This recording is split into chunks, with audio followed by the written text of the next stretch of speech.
If you're listening to this video, it might mean that you've landed an internship or a co-op position. And if that's the case, congratulations. That's a really major accomplishment and a very important step toward pursuing your career goals. And internships and co-ops come along with a lot of amazing benefits like building skills and enhancing your resume. You can form valuable networking connections and maybe even land a full-time job for the future. So it's very possible that you will gain those kinds of benefits from your internship or co-op, but it's not just a given that it's going to happen for you. You really need to go out and make it happen by fully capitalizing on the opportunity and putting your all into it. Because just like with most things in life, your internship and co-op is what you make of it. So today we're going to give you some tips on how to do that. My name is Katharine Marianacci, and I am the engineering career coach at Lehigh's Career Center. I'll be starting off this video, and then later on you will be hearing from Arzoo Karki, who is a career intern at the Career Center. Arzoo is an industrial and systems engineering major, a rising senior, and she has had several internships and will share some great insight based on her own experiences. Okay, so before you start your internship or co-op, there are a couple of things you can do to prepare and to make sure that you feel confident and you can hit the ground running. First, if your position is in person, simply doing a dry run of your commute beforehand can really help. So figuring out the route you're going to take to get there and where you're going to park if you're driving. And then if your position is remote, you'll want to prepare a workspace at home and make sure that you have all of the necessary technology and equipment ready for your first day. Second, you'll want to familiarize yourself with the job and the company, as well as review any onboarding, training information, or any other materials that you might have been provided beforehand. That way you can make sure that you've completed any necessary steps you needed to in advance, and it will also help you get into the right mindset to really immerse yourself into the job. It's also a good idea to connect with other people who've worked at or who are currently working at your internship or your co-op company before you start. They can give you an idea of what to expect, lessons they've learned, advice, and it's also just nice to go in knowing a few people so that you have someone to go to while you're still getting comfortable. So think about reaching out to Lehigh alumni at your company through the platform Lehigh Connects or through LinkedIn. Let them know that you'll be starting your position there and ask if they'd like to meet for lunch or maybe a Zoom call sometime in your first few weeks. And then also, set goals for yourself before you go into your internship or co-op. This can help you focus on what really matters. It can also help you track your progress, align your expectations with your supervisors to make sure you're on the same page, as well as to document and demonstrate your impact on the company, which can help with getting a good recommendation and conveying your experience on your resume and in future interviews. So it's a good idea to start thinking about your goals before you even start, and then to have a thoughtful conversation with your supervisor about your goals when you do first start. This brings me to tip number 1, which is to connect with your supervisor and your assigned mentor if you have one at your company.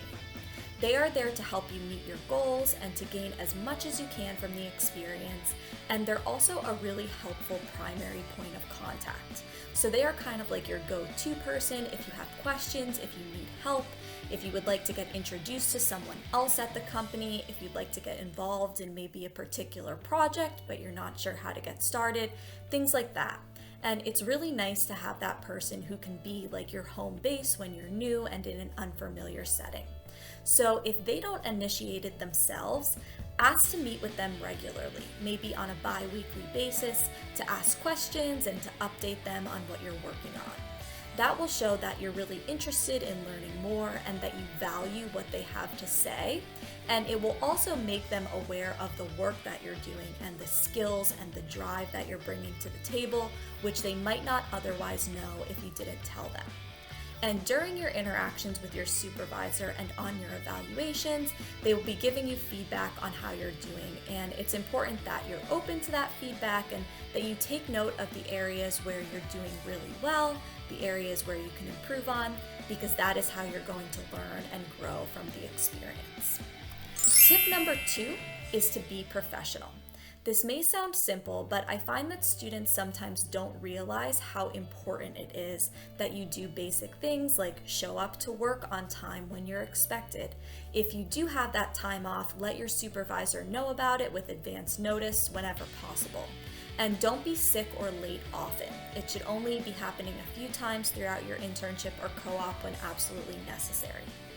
You also want to be observant and ask questions to ensure that you're acting appropriately in line with workplace norms. So this includes dressing appropriately, whether it's okay to have your phone out throughout the day, where to park your car, things like that really matter. So pay attention and make sure you're meeting expectations.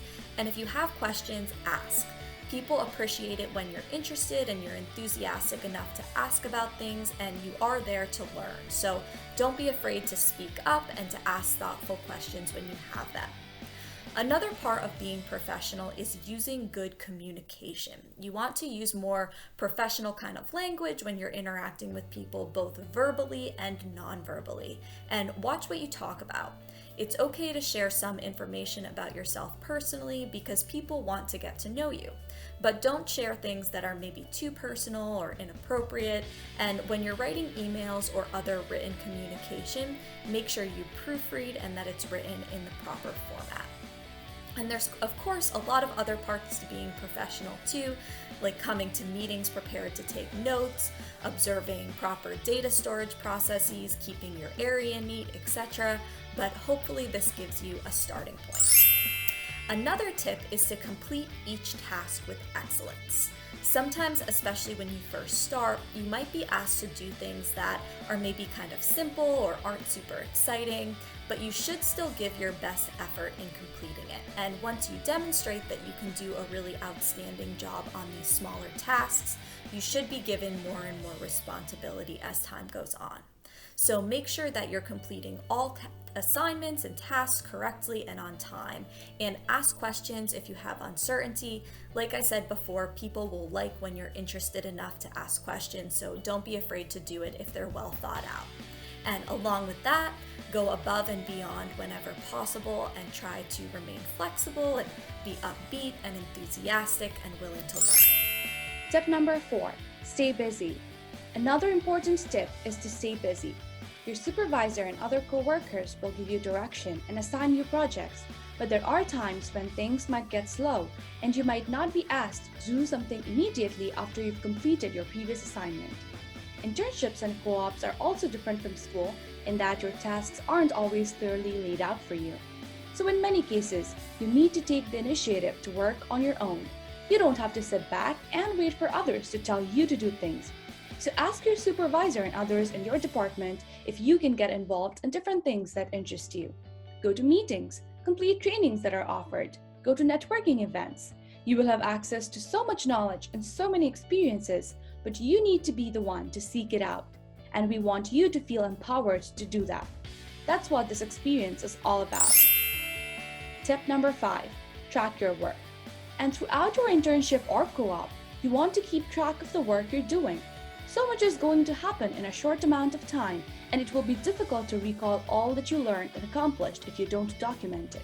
So we recommend keeping a journal or a log of some sort to keep track of the projects and experiences you're having.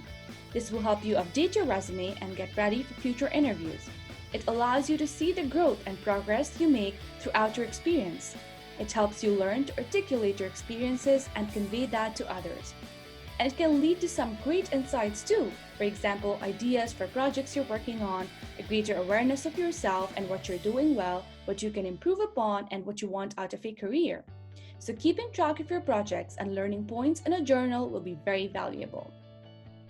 Also, throughout your experience, you may want to work on gathering materials for a portfolio. In many industries, it will help you stand out if you can provide examples of your work and projects. You can then share that on a website, on your LinkedIn profile, and in a paper form to bring to interviews and networking events. This will increase your marketability, and your internship or a co-op is a perfect opportunity to compile content for it. Tip number 6, build your network.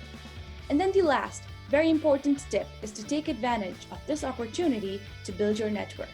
At your internship or co-op, you will be working in close proximity to smart and successful people in your field who can be extremely helpful to you now and in the future.